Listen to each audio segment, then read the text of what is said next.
welcome to AboutFACE Theatre presents 5 Questions With, and today's guest, Maya Phillips. Maya is a critic at large for the New York Times, where she writes about theatre, as well as about books, movies, and nerd culture.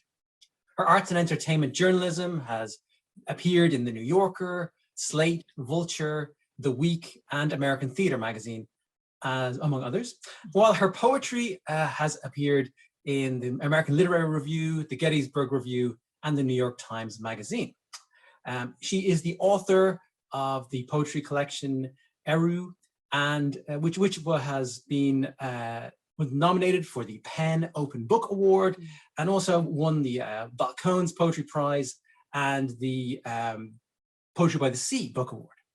Her latest book, Nerd: Adventures in Fandom From This Universe to the Multiverse, will be out next summer from Atria Books. Maya, you are very welcome. Thank you. Thanks again for having me. Yeah, our pleasure. So Maya, can you tell us about I don't know, the play or experience that first got you into theater?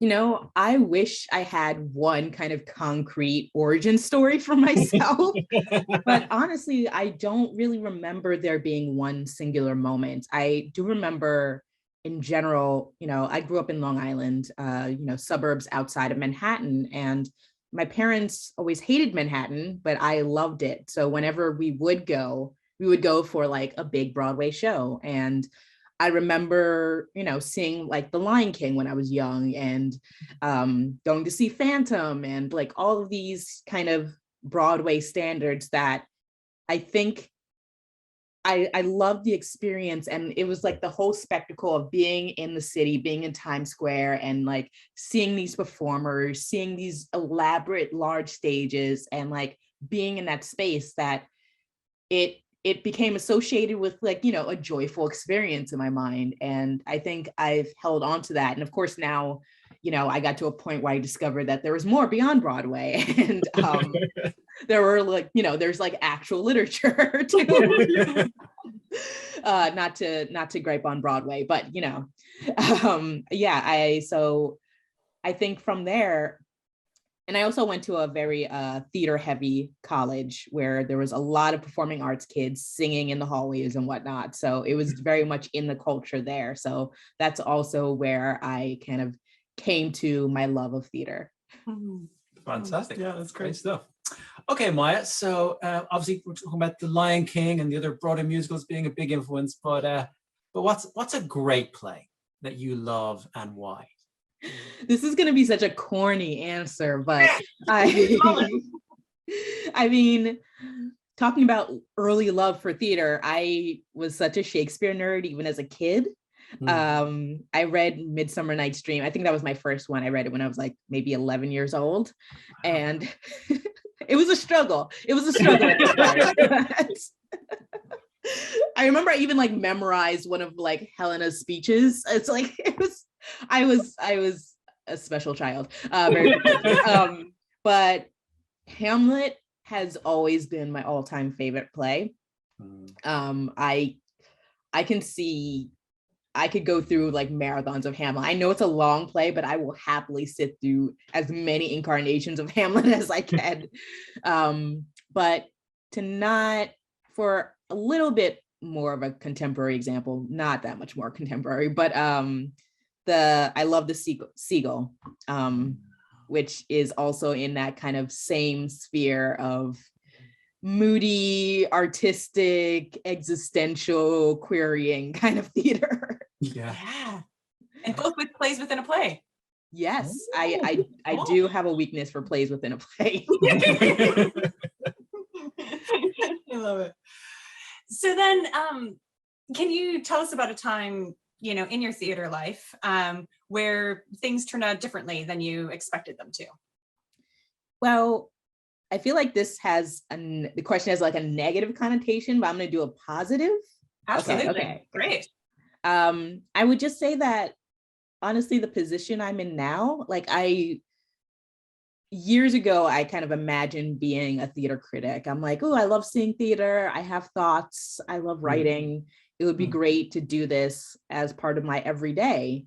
And for a while, I was just doing it as a freelancer, and it was it was tiring trying to do a full-time job alongside like running out to the theater and like trying to write pieces for sometimes for free, sometimes for not very much pay. And that was tough. And it was a big drain on my time. And I guess I had always hoped that I would be in a kind of position where I could be a critic talking about not just theater, but, arts and entertainment in general.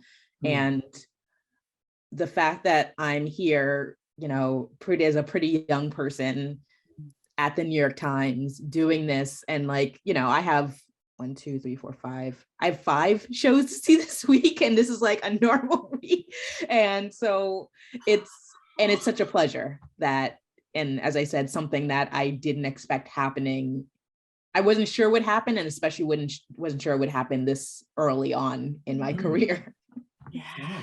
Oh, how fun! 5 shows. but then Maya has to write about them. She doesn't just get to go home. Not all of them. Thankfully, me and the other chief critic, the chief critic, Jesse Green, we get to split it up, and the freelancers too. So some of these I'm just seeing for fun. Some of them I do have to write about. So it's a mix. Nice. Yeah. Okay, Maya. So we know you write about movies and books and other aspects of the entertainment culture. So what is it that keeps you coming back to the theater? What moves you? What excites you about theater? Well, I'm a person who loves literature. Like, I got 2 literary degrees. I wrote a book of poetry. I love literature. So I love that aspect of theater. I love like looking at it as a text, but what's really special, I think, is the live aspect and the fact that despite what's happening on the page, every time you come to a show, even within the same production, if you see it on 2 different nights, it's going to be different. It's going to be different depending on, how the actors are feeling, how the crew does things, how the audience responds. There's so many little factors that come into play. So it's like every experience you have with the theater is one that's totally unique. And that feels like a personal gift that like, you go to the theater and this is your night. Like this, you are part of this. It's a communal experience that you get to have. That's what I love. Yeah, absolutely. Absolutely. So, speaking theater and the different, aspects of it, is there any kind of skill or tool from theater, from watching theater, from writing about theater, from memorizing when you're younger? Is there any tool that you have found useful, in your non-theater life? I think there are a couple things. I think kind of the attentiveness to language. I think that's helped me as a writer, thinking about dialogue, thinking about story structure, thinking about the different kinds of storytelling that can happen on stage. And I think that, again, this is going to be a kind of a cheesy answer, but what I was talking about before with like it being a live art form and that being so special is that as a critic doing this, you really have to be present in a way that it can be really challenging. Because you're kind of formulating these thoughts, impressions, but you can't get lost in them because you're going to lose track of what's actually happening on the stage and the nuances of what of the language and of the performances and of the like stagecraft. And it's a really good exercise, I think, for me, and I'm sure other critics too, to just like have that kind of 2-3 hours or however long of just having to sit there with your thoughts in an extremely kind of focused way. It takes a lot of like control and concentration. Yeah, I imagine so. Yeah, I don't think I really thought about criticism that way. So it's good to realize. Yeah, of course you got to be a whole capsule of thinking. Yeah. You can't just doze off like the rest of us in the middle of the show. Or at least not you can't let us know. At least not the ones I'm reviewing. Well, Maya, this has been terrific. Thank you so much. As a bonus question, can you tell us anything about what you're working on at the moment? Yeah, sure. I just filed a review of a production of Medicine by Enda Walsh, Oh, yeah. starring Domhnall Gleeson at St. Anne's. Yeah, I think that just came from Ireland, of course. Yeah. Yeah.